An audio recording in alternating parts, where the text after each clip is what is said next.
Manifestações contra personagens e não contra a causa. Por exemplo, a corrupção. Quais os impactos das novas regras de aposentadoria para a economia brasileira? E será que o futebol não deveria utilizar a tecnologia para diminuir os prejuízos com os erros de arbitragem? Esses serão os temas que serão discutidos hoje pelos nossos professores que participam do programa Contraponto. Ao meu lado direito, o professor José Maria Pereira, do curso de Ciência Econômica. Olá, que tal? Tudo bem, professor? Tudo bem. Retornando à bancada, o senhor Larissa Pereira, tudo bem, professor? Tudo bem. A senhora Larissa Ramalho Pereira, né? Para um sobrenome ficar com o símbolo do curso de Serviço Social. E à minha esquerda, então, professor Listandela Nora, diretor da Incubadora Tecnológica, também professor do curso de Administração. Tudo bem, professor? Olá, tudo bem, Quintana? Tudo tranquilo? E o professor Alexandre Macar, professor de História, professor do curso de História, professor de História dos mais variados cursos e também jogador de tênis nas horas vagas, né, professor? Tudo bem, Quintana. Menos jogador de tênis. Né? Para quem não notou, o pessoal pegar uma reprise dos primeiros programas de Contraponto que o professor Macari participou, ele diminuiu bastante de tamanho e tá voando, né, professor? Estamos melhorando aí a forma. Brincadeiras à parte, a gente vai debater então este primeiro tema em relação à questão dos personagens, né? A centralização em algumas figuras simbólicas em vez do protesto contra um tema. Por exemplo, a corrupção. Há alguns meses a gente vem discutindo muito essa questão da crise moral, a crise política que nós vivemos, a crise econômica. E a gente tentou trazer uma pauta um pouco diferente hoje, para fugir um pouquinho, não parecer mesmice, na verdade, as denúncias seguem, o tema de corrupção, ele segue em pauta. Mas a gente tem observado, por exemplo, dois protestos em especial na última semana. Por exemplo, o protesto dos caminhoneiros, que está ocorrendo ainda nessa semana, onde os manifestantes pedem a renúncia ou impeachment da presidente Dilma, em primeiro lugar, fora a pauta que é específica dos caminhoneiros.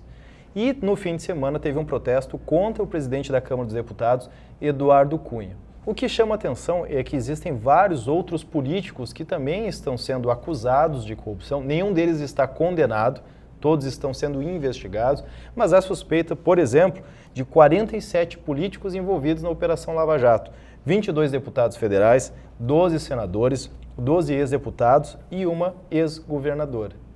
Por que será que existe essa questão do personagem, do símbolo do manifesto e não a temática em si como luta desses movimentos? Eu estendo a palavra aos nossos professores. Professora Larissa, que estuda a questão dos movimentos sociais. Eu percebo assim que naturalmente as pessoas têm a tendência, né, de personificar as causas, as pautas, né, as lutas. E isso é uma questão histórica, né? A gente personifica tanto aquilo que é bom quanto aquilo que é ruim, né? E no caso da corrupção no Brasil, eu acho que parece que é tão menos palpável, né? Tão irreal, se tu não tem uma figura, uma pessoa, um personagem para te apontar o erro e fazer com que aquela pessoa, ela de alguma forma responda ou pague pelos aqueles erros cometidos, do que tu discutir uma pauta que é muito mais ampla, que é o grande pano de fundo, que é a corrupção. Porque parece que quando a gente fala corrupção, a gente está falando em algo que é muito subliminar, né? Que não é algo real. Então eu acabo fragmentando as lutas, né? Eu fragmento a luta das mulheres, eu fragmento a luta dos caminhoneiros, eu fragmento a luta dos trabalhadores em geral, né? Para que a gente consiga, de alguma forma, encontrar resultados mais efetivos, culpabilizando e fazendo com que aquelas pessoas elas sejam punidas, né, de alguma maneira. Assim como em tudo, a gente acaba falando, quando a gente fala da segurança pública, a gente pega o secretário da segurança pública ou a gente pega o ministro da segurança pública e a gente culpabiliza essas pessoas pelas coisas não darem certo, né? Ou também, como eu falei, né, anteriormente, tanto para o bem quanto para o mal, a gente costuma naturalmente culpabilizar e personificar as nossas lutas e fragmentá-las, né? Aí a grande dificuldade da gente conseguir ações mais efetivas e a longo prazo, porque a gente acaba fragmentando e não fazendo delas o grande eixo norteador de questões mais abrangentes, né? Uhum. Eu concordo com a professora Larissa nesse sentido. Eu até acho que tem um outro elemento que pode aparecer, né, como um agravante, talvez, né, é que dependendo da forma como a mídia cobre, o nome dos sujeitos aparece como pessoa física, né, tipo Lula, Dilma, agora o Eduardo Cunha começou a aparecer também, né, e em outros casos aparece uma pessoa jurídica, um instituto X, né, que o Lula também tem um instituto, né, mas geralmente não é atribuído ao instituto do Lula, é atribuído à pessoa física. Então, eu acho que esse é um outro aspecto, assim, quando ainda estão investigando, né, a forma como se quer dar destaque para certas questões, muitas vezes fica muito mais clara, assim, a proposta ou o viés ideológico da mídia que está cobrindo, está, né, digamos, investigando antes da polícia, inclusive, né, que foi uma brincadeira que eu fiz semana passada, né, porque é impressionante, né, se já está todo com a investigação pronto, né, chega lá, passa para a polícia vai lá e prende os sujeitos, né, se está definido isso mesmo, né, então, porque também tem outra questão, né, manchete de capa salta muito mais aos olhos do que uma notinha pedindo desculpas por alguma coisa que foi publicada na capa. Então, isso acontece também, muitas vezes, dependendo da cobertura da mídia e do veículo de imprensa, né? Então, acho que esse é um outro aspecto que também se relaciona, de certa forma, com essa ideia de escolher esses ou heróis ou vilões dessas histórias, porque, de fato, né, isso é muito notório de qualquer produção artística, cinematográfica, né, que tem sempre seus heróis, vilões, né, e, né, enfim, segue-se uma ideia folhetinesca, inclusive, né, de novela. E daí por isso que também as pessoas se frustram com muita facilidade, né? Porque se aquela pessoa que ela apontou como culpado não tiver, de alguma maneira, sido punida, né, para ela não valeu nada todo o processo investigativo e os outros elementos que fizeram parte daquele processo e que foram, de alguma forma, culpados e estão pagando pelos seus atos, né? Então, os outros elementos, né, os outros figurantes, se a gente pudesse assim dizer, se eles foram condenados e estão pagando pelo que fizeram de errado, não valeu. As pessoas só pensam naquele personagem principal. Então, por isso que se frustram, acho que muitas vezes com grande facilidade, porque esses personagens principais, às vezes, demora mais para ter uma resposta tão imediata como a gente sempre está pronto e esperando para que aconteça. O professor Alessandro fez uma provocação há poucos dias sobre isso, né, professor? Exatamente, né? Nós temos aí, eu acho que muito mais uma questão cultural nesse ambiente, porque, infelizmente, nós temos um problema de memória curta, não é? É cultural nosso, talvez lá das nossas origens, em algum momento da nossa Constituição, as coisas ficam por isso mesmo. O senhor não vai falar esse professor de história ali. Que tem eu já até olhei para ele aqui, né? Concordo. A gente tem uma dificuldade de atacar os problemas, né? E na causa do problema. Então nós criamos figuras que são responsáveis por esses problemas. E eles só representam em um momento específico da história. E é o que nós estamos vendo aí, o Eduardo Cunha hoje, que está na mídia, está sendo colocado, ele representa um modelo institucionalizado. Não, a corrupção hoje, infelizmente, eu não consigo perceber de outra forma, a não ser institucionalizado. E a gente percebe movimentos e talvez a população e as próprias mídias, nesse caso se beneficiam as mídias, mas a população de uma forma segue essa corrente, porque nós temos um problema de percepção do certo e do errado, muitas vezes. Nós temos uma constituição de senso comum que a primeira informação que chega, ela é a verdade. Não se busca outras fontes. Se pega um único eixo editorial ou se pega uma única reportagem específica que muitas vezes não tem toda a verdade ali, são fatos imagináveis muitas vezes e grupos de interesse pegam aquilo como verdade. O culpado pelo processo é a figura X. Então vamos colocar essa figura em destaque e vamos tirar o foco do que realmente acontece. E a gente está vendo nos últimos tempos aí que um escândalo se sobrepõe ao outro e nós vamos migrando os focos e aquilo que passou fica de fora do contexto.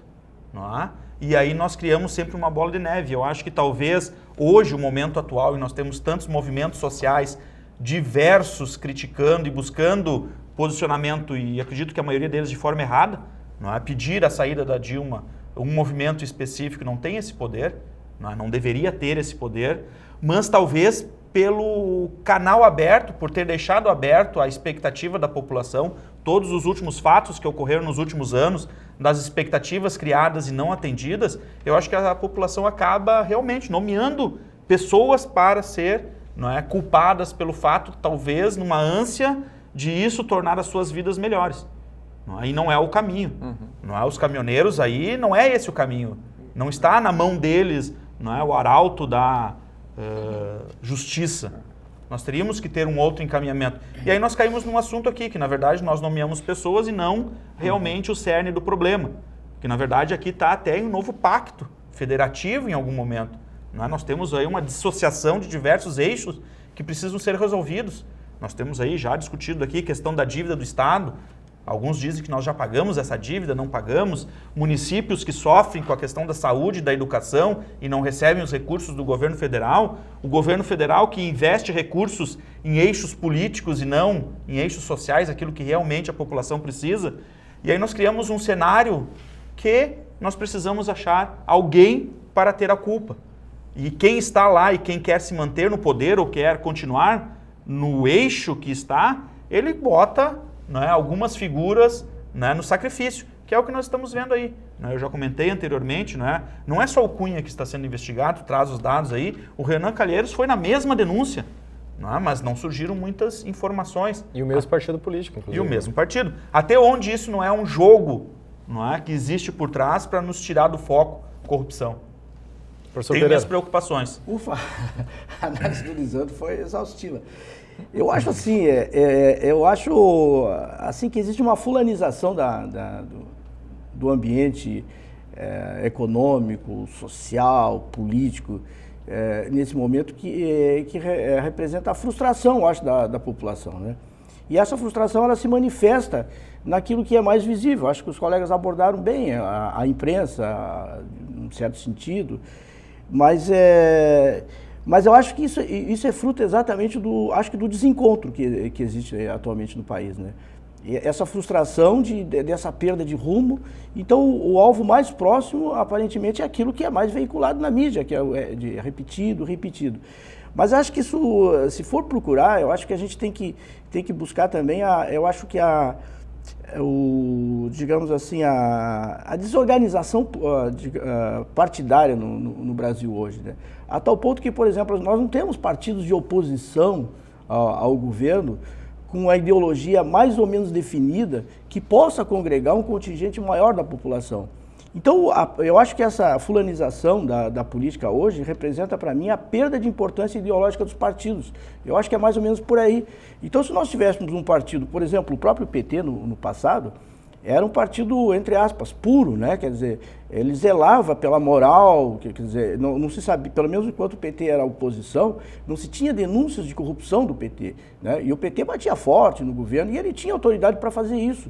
E com isso ele foi congregando, né, sobretudo na classe média, um apoio bastante forte, né? Na hora que o PT levantava alguma causa, o próprio impeachment, por exemplo, né, ou incorporava, ele tinha o respaldo da população. Hoje, se a gente perguntar qual partido teria essa possibilidade de fazer um chamamento à população em torno de uma causa comum, que digamos que fosse a corrupção, né? Então eu acho que é isso, sabe? No final das contas é uma perda de rumos, quer dizer, a gente vê que o governo está perdido, os partidos estão perdidos, o Congresso também está perdido, o judiciário é muito demorado, a crise se aprofunda e a população não vê saída. Então o sujeito sai para a rua para protestar e o alvo mais visível é aquilo que aparece mais na imprensa. Eu acho que é uma coisa simples assim, né?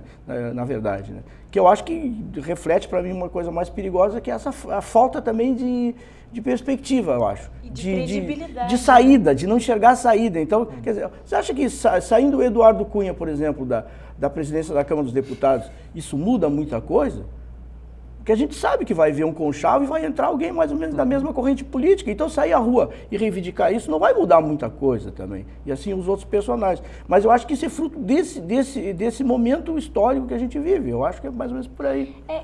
Essa questão, em programas anteriores nós discutimos a questão da credibilidade das instituições, né?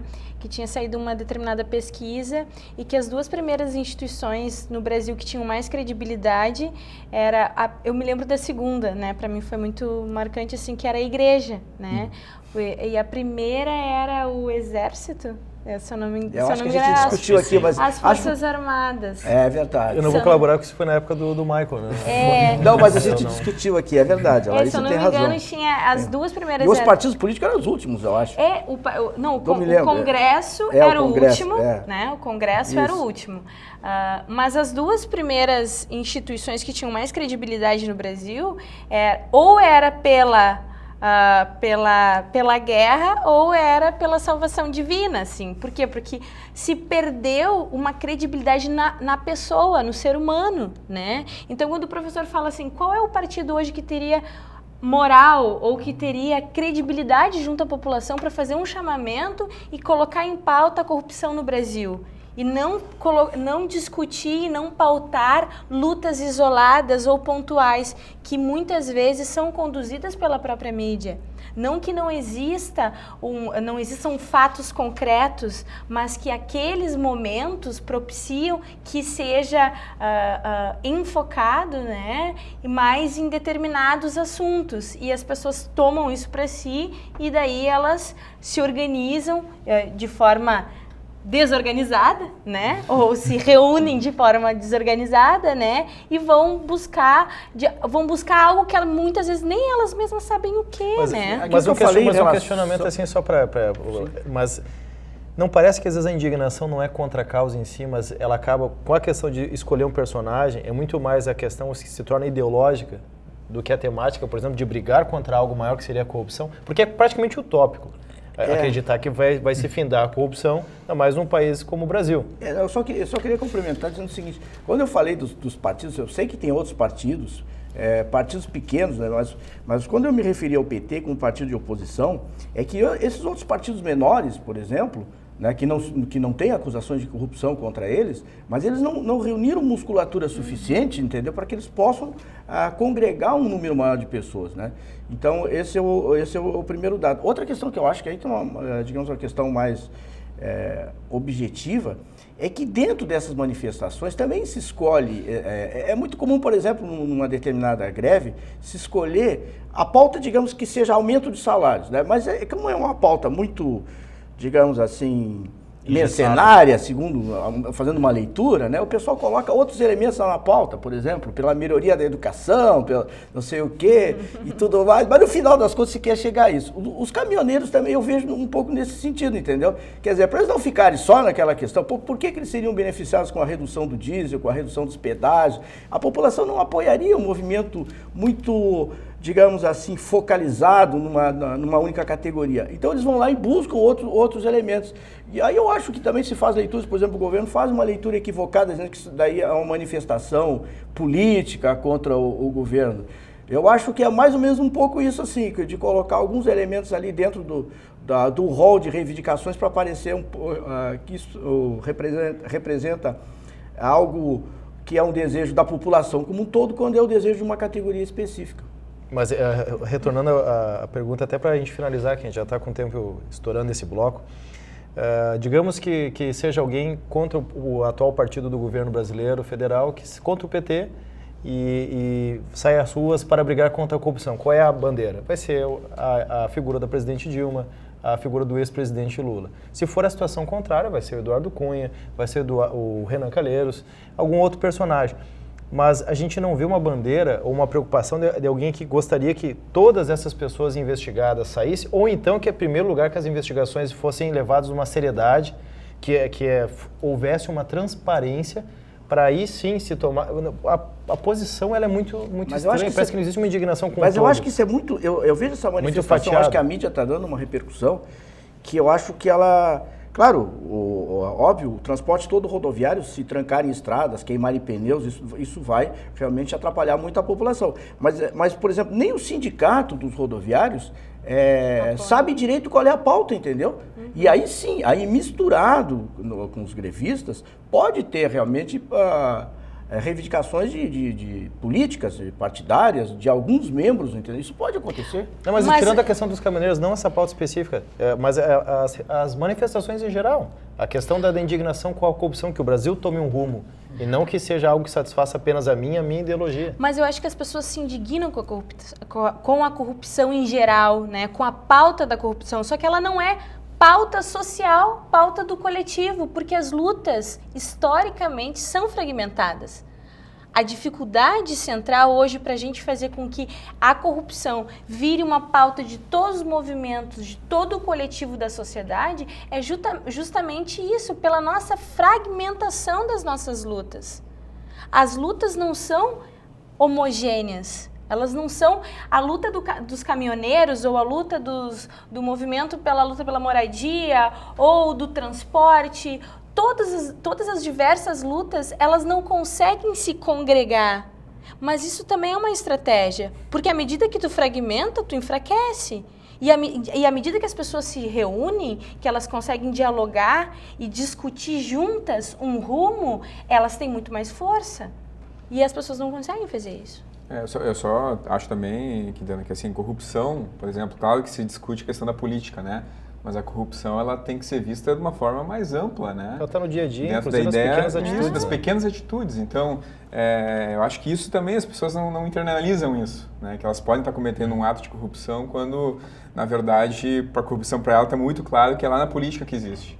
Então, eu acho que isso também é uma questão muito dessa cultura que se criou, né, ao longo da história do Brasil, e não só do Brasil, né, em vários estados mundiais aí que tem uma longa trajetória de corrupção, que não é algo que surgiu agora também, né, porque existiu corrupção em outros períodos da história brasileira, né, que muitos, claro, quiseram apagar isso, né, justamente para não deixar rastro para que fosse discutido no futuro, né.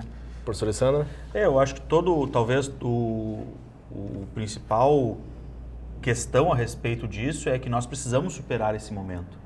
E se nós não conseguirmos atacar a causa e nos unirmos, como a professora Leissa fala, né, nos criarmos um corpo consistente, um foco claro das nossas reivindicações, nós ficarmos nomeando pessoas para serem os nossos focos, nós vamos continuar numa situação complexa e a gente vê aí, né, que o cenário cada vez mais ele fica conturbado para os próximos anos.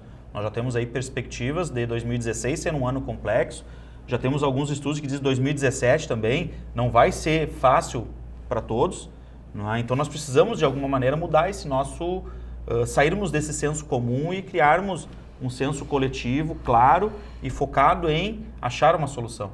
Professor Larissa Pereira, algo a acrescentar sobre a temática? Eu só acho que isso aí tem um lado positivo, né? Eu analisei um lado mais crítico, que é, na verdade, se isso realmente crescer e houver pressão popular contra essas pessoas, né? O caso específico do Eduardo Cunha, né? Isso pode apressar uma resolução, uma solução para esse problema, entendeu? Pode pressionar os meios legais a apressarem uma solução. Eu acho que esse seria o aspecto positivo, né? Desses movimentos. Eu acho que a gente é a individualização, né? A questão o individual, ele se sobrepõe aos interesses coletivos. Isso e exatamente nessa linha da professora Larissa que foi a provocação dessa temática do debate, porque assusta hoje para quem acompanha as redes sociais, qualquer discussão ou discussão de cafezinho, a discussão política ela se torna partidária ou ideológica. E é por isso a preocupação de não se discutir uma corrupção a fundo, desde a corrupção das pequenas atitudes do dia a dia.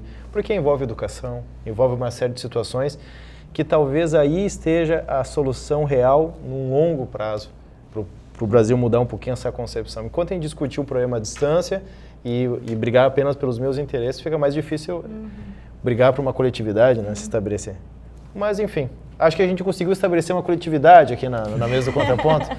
A gente vai por um intervalo, em seguida nós vamos falar sobre as novas regras de aposentadoria e o que essas regras impactam na economia brasileira. Já voltamos.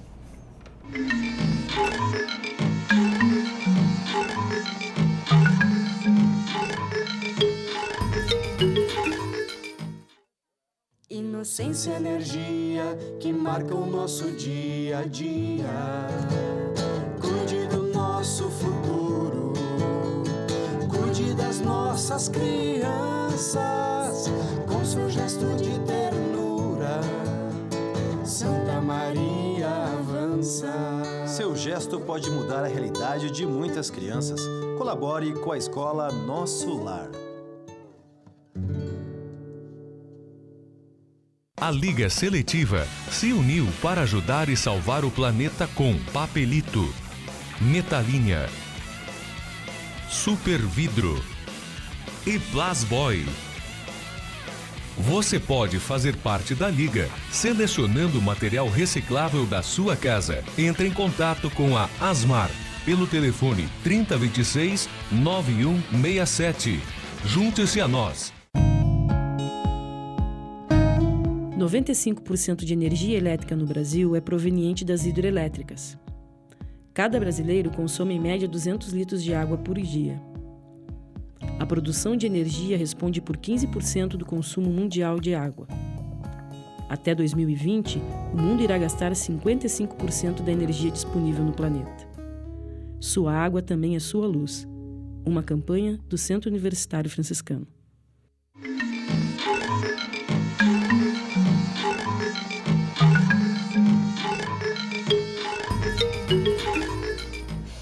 De volta com o programa Contraponto, cheguei até a tropeçar porque a gente estava fazendo alguns cálculos aqui no intervalo, calculando a aposentadoria do professor Pereira e da professora Larissa Pereira aqui, porque com as novas regras da aposentadoria divulgadas na última semana, a gente também quer falar sobre o que isso impacta na economia brasileira.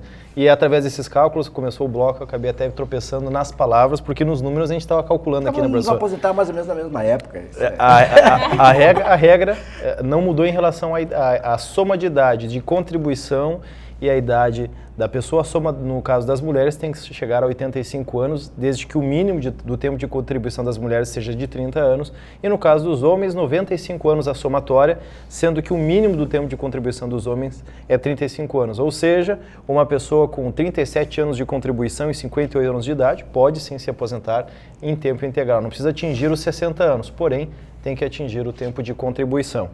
É uma soma que, de certa forma, não são todas as pessoas que entendem com facilidade. Também tem a questão da desaposentação, né, professor Pereira, que foi revogada, que não faz mais parte da opção do brasileiro.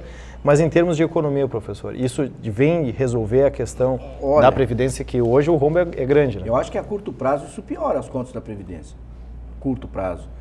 A longo prazo, não diria a longo, a médio prazo, acho que melhora a situação.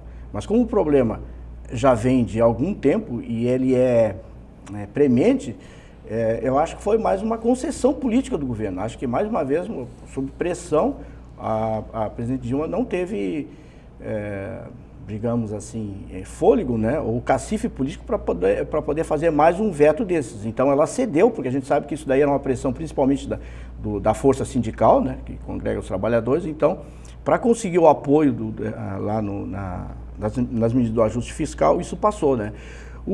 Na verdade, são dois regimes, né? A gente tem o regime atual, que tem o chamado fator previdenciário, que diminui o valor da aposentadoria lá no final, principalmente para quem não quer se aposentar mais cedo, mas agora teria essa alternativa. Essa alternativa, na verdade, não impõe limite de idade, né? Enquanto que no caso do outro, imporia. Então, por exemplo, no caso de 85 anos, se a mulher recolher, digamos, 35 anos, ela pode se aposentar com 50 anos, e não com 60, que seria o limite da aposentadoria agora, né? Então, claro, se ela se aposentar mais cedo, isso daí vai ter uma pressão maior sobre o caixa da Previdência. Então, a gente pode imaginar isso. Mas isso só vai até 2018, né? Aí, depois de 2018, há digamos, uma faixa gradual, até chegar em 2027. Quando chegar em 2027, vai ser 90 e 100. Né? Aí, então, já vai ficar, principalmente, a ideia é essa, né? Que em função da longevidade da população, né? As pessoas estão vivendo mais, isso é claro. Até tinha uma pergunta para a mesa, né? Sim. A longevidade das mulheres não é marca dos homens? Pois é, isso é outra coisa. Isso é outra coisa, a longevidade da mulher é maior do que os homens. Senhor Macário, se o senhor provocar, eu vou pedir para ficar do seu lado aqui. Mas aí, sou eu aqui. Daí nós vamos entrar no outro terreno, né, que seria aquele, digamos assim, o machismo às avessas, né? Nesse caso é o machismo às avessas. Porque fica aquela, então o homem é cavalheiro e tal, antes pagava a entrada do cinema, essas coisas, aos poucos já está dividindo a entrada do cinema, daqui a pouco tem que dividir a previdência também. Mas essa daí por enquanto não tem acordo, né? Mas então o interessante é isso, que vai cada vez mais. Mas respondendo a pergunta, né, isso realmente vai haver mais uma sobrecarga no caixa da Previdência, né, a curto prazo, e não vai solucionar o problema. Né, não vai solucionar, claro que quando chegar no 100, aí vai solucionar, porque eu acho que o cálculo é bastante... Mas quem garante, por exemplo, que no meio do caminho isso não vai ser mudado de novo, né? Porque vai entrar um outro governo, assim como esse governo precisa de apoio, e de base parlamentar, etc., e fez essa concessão, quer dizer, se largar a bomba para os próximos governos, vai chegar um que também vai ter que fazer concessões, porque senão não se mantém. E eu tenho defendido aqui uma coisa que já acontece no setor público, na universidade, por exemplo, que é pagar a previdência mesmo aposentado, pagar a vida inteira. Eu acho que isso seria uma maneira, eu acho que também, nós estávamos conversando aqui, se a pessoa pagar a previdência a vida inteira, pode até se aposentar mais cedo e usufruir mais tempo de vida, né? Do que chegar, porque esse processo de idade, ele vai chegar para fazer 100, por exemplo, o indivíduo ele pode se aposentar com 60 anos, mas ele vai ter que contribuir 40 anos, né? Quer dizer, já não é uma diferença, mas que ao longo do tempo é 5%. Vai ter que começar a contribuir aos 20. Pois vai ter que começar a contribuir menos. Então, eu acho que o ideal seria, do ponto de vista, já funciona isso. Mas isso mais para o servidor público, isso, né? Para o servidor público, claro. E todas essas mudanças, eu acho que é bom chamar a atenção. É só da Previdência Privada. A Previdência do setor público não se alterou. A Previdência Privada. Mas que a Previdência Privada é que é pelo número de pessoas que é atendida, né? Então, eu acho que isso seria uma solução, porque a gente ficar sempre torcendo do governo X que vai mudar e que a Previdência vai quebrar, porque o grande problema hoje é que o número de pessoas que estão na ativa vão se reduzindo em relação àqueles inativos, que se aposentam, porque é natural, a população brasileira está envelhecendo. Aliás, o fenômeno já aconteceu na Europa e em outros países também. E lá, até hoje também, eles têm problemas na Previdência lá, né? A gente viu na Grécia recentemente. Então, eu vejo uma solução, a única solução seria essa, é não reduzir o número de pessoas que contribuem para a Previdência. E o único jeito é fazer com que aqueles que se aposentarem continuem pagando a Previdência. Olha, eu acho que continuar pagando 11% da Previdência não seria um desastre. Eu acho que seria uma coisa muito mais racional e prática do que ficar fazendo toda hora mudanças, aumentando a idade mínima, isso e aquilo, fator previdenciário, etc., que é uma complicação. Mas daí a gente vai entrar na questão da questão dos interesses, né? Novamente, interesses de um partido ou de quem está na situação, né? Utiliza também desses mecanismos como uma forma de barganha, né? Em determinados casos ou em determinados momentos. Mas uma questão, né, a questão da questão de gênero, de novo, né, ela sempre é muito recorrente nessa mesa, repleta de homens, né. Mas, professora, foi apenas uma reflexão que me veio assim, instantaneamente. Muito interessante, né. Só, né, porque eu defendo, inclusive, essa questão do gênero, da questão das lutas das mulheres, da luta dos homossexuais, defendo muito essas questões, e eu acho que isso, né, tem que ser pensado, né, porque é notório, né, que o número de mulheres que chegam mais próximo aos 100 anos é maior que o número de homens. Eu não sei se é por uma questão biológica ou por uma questão, enfim, da vivência mesmo, né, do estresse, de tudo aquilo que leva, né, os homens a falecerem antes, na sua maioria, num cômputo geral, né? Mas claro que e aí, quando se faz esse tipo de questão, se coloca a questão de gênero presente, né? Por isso que me veio esse pensamento, assim. E é uma questão que realmente eu acho que é de se refletir, é de se pensar sobre por que as mulheres têm, nesta única política, né, uma vantagenzinha, ou não sei nem se seria vantagem, né, mas um plus, né? Então é interessante. Tem agora, uma pesquisa... Eu não quero provocar, mas tem coisas piores. Vamos lá para o setor público, né? No setor público, por exemplo, a gente tem esse... Que eu acho que... Não sei como me expressar. Mas, por exemplo, filhas de militares. né, que ganham pensão, filhas militares, vale mesmo para a Brigada Militar também, né, que elas, eu sei que mudou, né, um pouco isso daí, mas ainda existe, e tem as remanescentes, que elas ganham pensão até morrer, só pelo simples motivo que o pai era militar, desde que elas não constituam, não casem. Isso, né? Não casem. Pode ter filhos e tudo mais, né? Mas união estável, nunca ninguém, união estável, né? Então, isso é um outro exemplo, né? Que eu acho que aí, digamos, é um exagero, né? Não, que são realmente questões que do meu ponto de vista, e assim uma questão muito pessoal mesmo, deveriam ser revistas, né?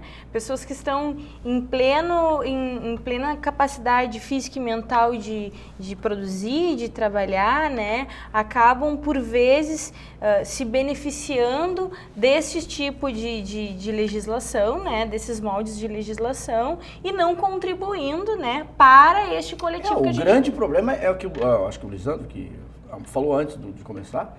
O número de pessoas que não contribuem, porque tem muita gente que entrou na Previdência e o que pesa bastante não sou contra isso, né, do ponto de vista de reduzir a desigualdade social, mas do ponto de vista da Previdência, que é o pessoal das aposentadorias rurais, que foram incluídas com a Constituição de 88 nesse ponto. Nesse aspecto. E vários outros que entram nesse processo que não contribuem. Então, o grande problema é esse. Porque a Previdência deveria funcionar como um cálculo matemático, é uma questão atuarial, entendeu? Se o sujeito recolheu tantos anos, devia se fazer o cálculo da vida ainda que ele vai ter e teria que fechar o cálculo. A Previdência não poderia ser deficitária. Então, essa questão da utilização política da Previdência que resulta nisso. Como, de novo, agora eu acho que uma utilização política, porque eu estava pensando, é um contrassenso essa aprovação, justamente quando o governo quer ajustar suas contas, tem um ajuste fiscal, e a gente sabe que entre as contas mais deficitárias, uma delas é a Previdência, saúde, Previdência, etc. Né? O rombo da Previdência só é menor do que o dos juros. Só é menor do que os juros. Então, e vai aumentar mais ainda, porque agora, por exemplo, antes, o homem, por exemplo, teria que ter no mínimo 65 anos para se aposentar. Né? Por exemplo, agora ele pode... agora com 60 anos e 25 anos de contribuição, o homem é 95, né? 95. 95 atualmente de contribuição. E 35 de contribuição. Mas, por exemplo, ele pode se aposentar com 60 anos e não com 65. Né? 35 anos de contribuição mais 60 anos. E antes era 65. A mulher é a mesma coisa, ela pode se aposentar antes, com menos tempo, inclusive, de contribuição. Né? Então, aí é que não fecha esse cálculo. Quer dizer, a coisa cada vez vai aumentar mais e mais. Mas uma questão assim, a importância da pesquisa aí, né? Em que dados, em que informações eles propuseram essas alterações, né? Porque se tivesse feito uma pesquisa, porque eu sei que tem uma... Essa proposta não é do governo, só queria dizer isso. Essa proposta, até onde eu sei, é do Paulinho da Força Sindical. Foi ele que conseguiu um número X de parlamentares e aprovou isso na Câmara dos Deputados, e aí o Senado, claro, de uma forma populista também não quis derrubar e a coisa estourou no colo da Dilma, como sempre. Eu acho que é uma questão, talvez, de querer resolver o problema.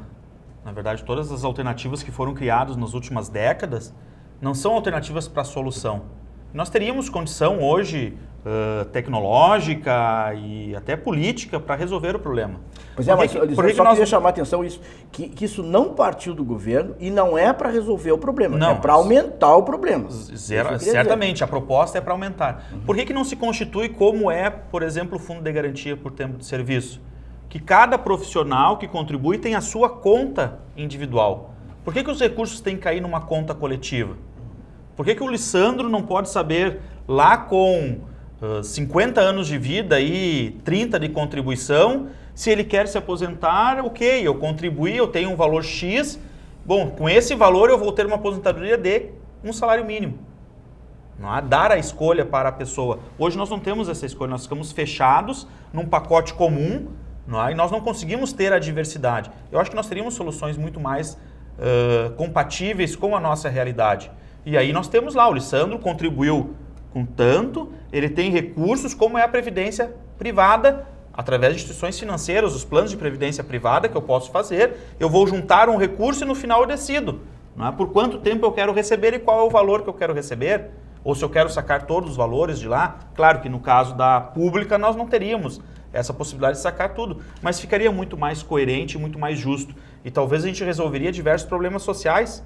Talvez nós não criaríamos mais problemas do que nós estamos criando, que é a insegurança agora de nós conseguirmos manter a aposentadoria.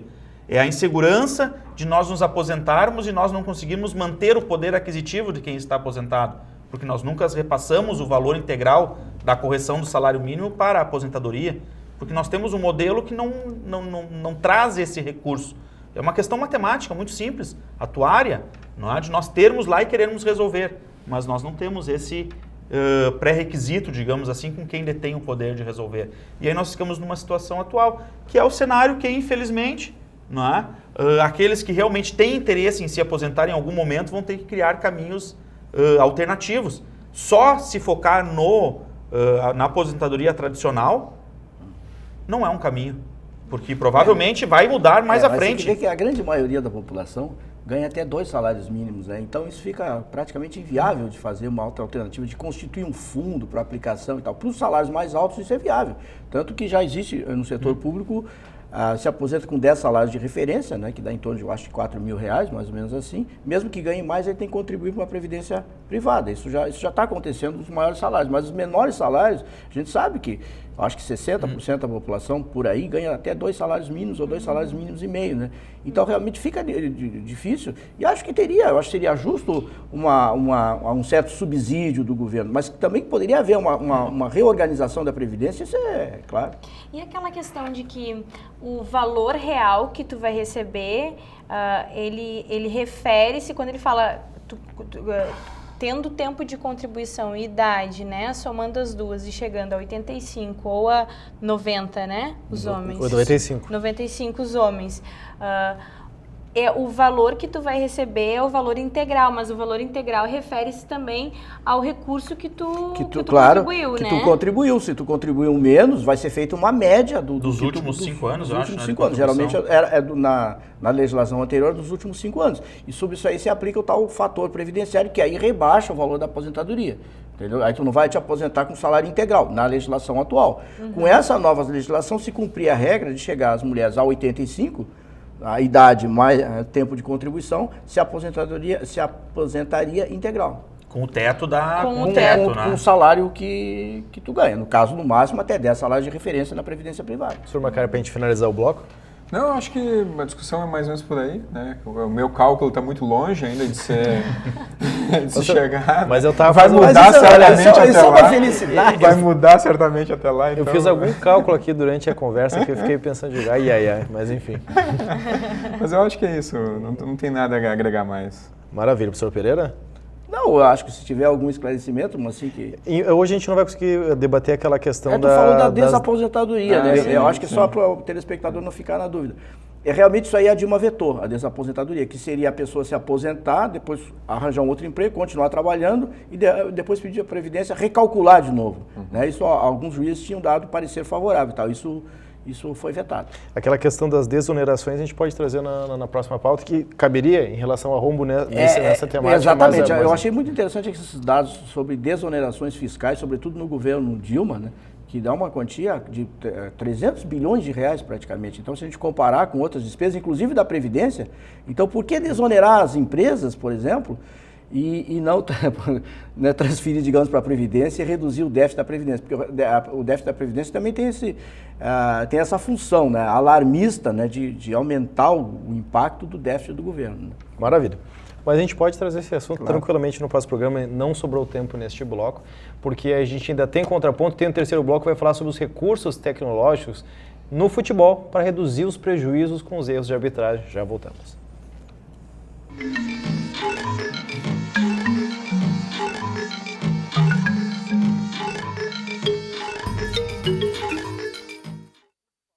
Pedrinho é uma criança especial, que enfrenta dificuldades diariamente. Para passar por tudo isso, conta com seus fiéis amiguinhos escudeiros, que o ajudam a vencer cada obstáculo.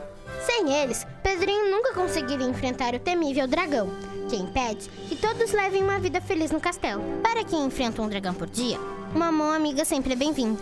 Por isso, Pedrinho precisa da sua ajuda também. Contribua com a Escola Antônio Francisco Lisboa e transforme a vida de vários pedrinhos. Tudo que é ensinado na infância reflete no futuro. Por isso, o projeto Acorde com Arte atende crianças que dependem da sua ajuda para aprender ainda mais sobre arte e educação. Assim, vamos construir uma sociedade cada vez melhor. Ligue 32 13 5368 e faça sua doação.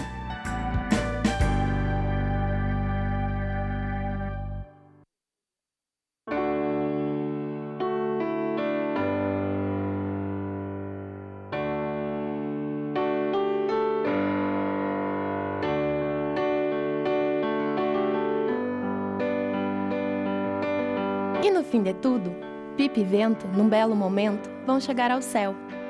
Assim como a pipa precisa do vento para voar, a Estação dos Ventos precisa de você. Colabore!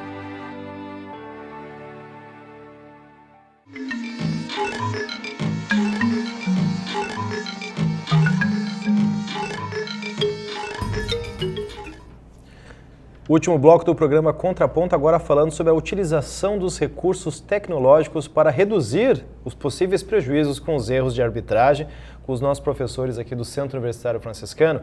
A gente teve um caso muito específico na última rodada agora do Campeonato Brasileiro, em que um juiz anulou um pênalti que ele mesmo havia marcado, havia expulsado o zagueiro no jogo entre Atlético Mineiro e Figueirense, e o quarto árbitro falou para ele que a bola não teria batido na mão, bateu no estômago, só que surgiu uma discussão que provavelmente existe uma possibilidade que essa informação tenha chegado para o quarto árbitro através do recurso tecnológico, recurso este que a FIFA proíbe.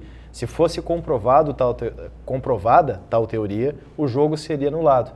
Mas quantos campeonatos e quantos jogos já tiveram erros de arbitragem que trouxeram, sim, grandes prejuízos e graves prejuízos para alguns clubes, com erro simples que poderia ser corrigido com recurso de arbitragem. Não, sem dúvida, né? Posso começar? Não sei. Claro.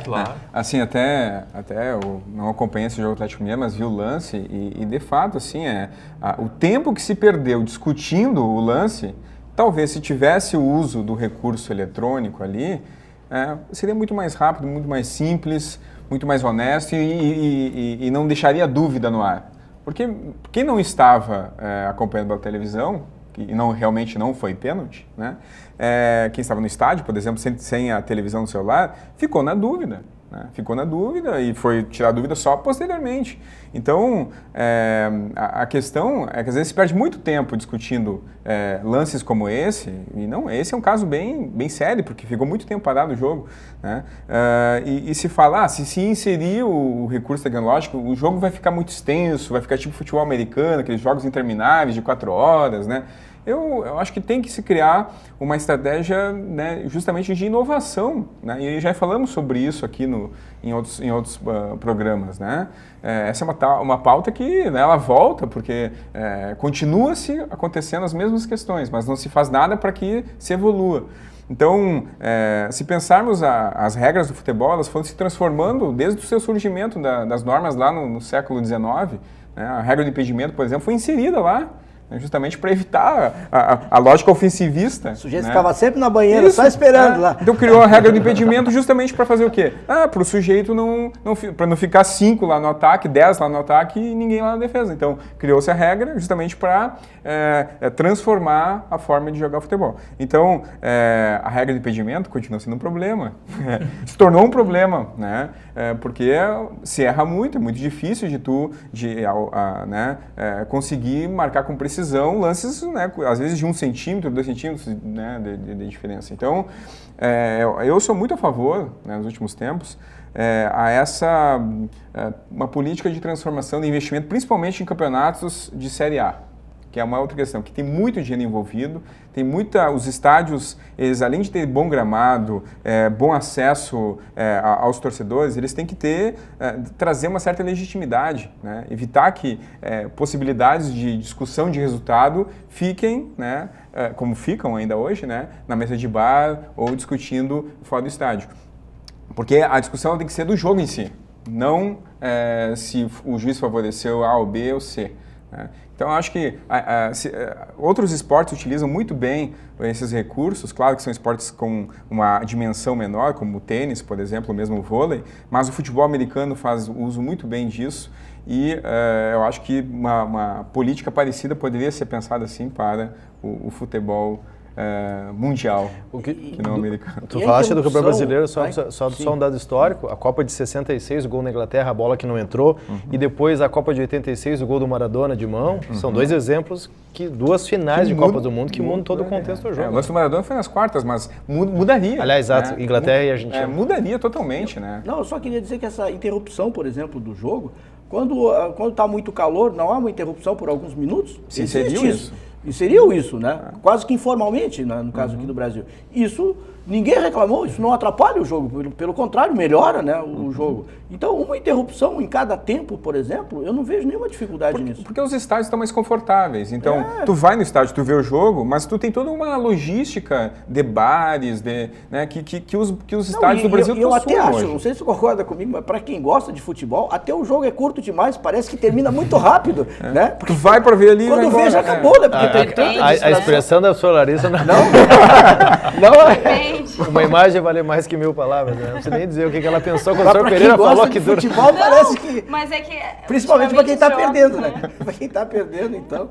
Mas talvez não precisaria nem essa interrupção. Poderia ter um diretor de imagens que auxiliaria a arbitragem e dizer, foi pênalti. Pois é, mas aí que tu falou, é a FIFA, entendeu? É a FIFA. Pode ser que agora, com essa.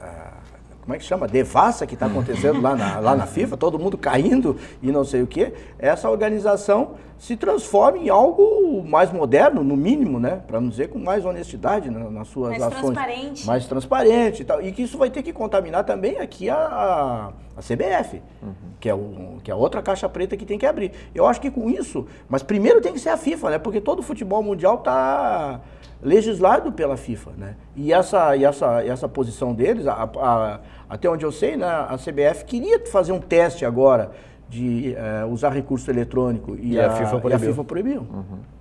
Mas o esporte sai perdendo bastante, né, professor Alessandro? Claro, não é? Infelizmente tem diversos torcedores que muitas vezes se desiludem, não é? Porque tu vê todo o investimento que o clube faz, o sócio coloca os seus recursos todo mês lá como uma forma de incentivo, buscando ganhar títulos, e muitas vezes tu vê tudo isso ir por água abaixo porque teve um erro que poderia ser evitado. E eu acho que aí nós temos que pesar. Eu acho que hoje a inovação que nós conseguimos construir nos diversos setores, ela pode ser colocada para o uso, né, no futebol, e eu acho que é determinante isso hoje até para a sustentabilidade do próprio futebol em si. Não é? A gente sabe que tem diversos valores financeiros. Tenham recursos que não sejam só tecnológicos. Eu acho que existe muita autoridade em cima do árbitro hoje. Pois é isso. Ele decide, ele erra. Mas digamos que nós tivéssemos 3 árbitros, né? Não aqueles da linha de fundo que colocaram que não adiantou de nada. Mas se tivéssemos 3 árbitros, que os bandeirinhas também tivessem essa autoridade e na hora eles votassem, entendeu? 2 contra 1, a marcação seria mudada, por exemplo. Eu acho que é possível fazer isso, porque hoje o juiz também, ele usa uma certa arrogância para marcar os lances, porque depende dele, exclusivamente dele marcar ou não marcar um pênalti, por exemplo. É muito poder, porque isso decide uma partida. É muita coisa em jogo. Então eu acho que teria que democratizar mais as decisões dentro do campo. E a arbitragem, como é que ela se posiciona a respeito disso? É uma boa pergunta, né?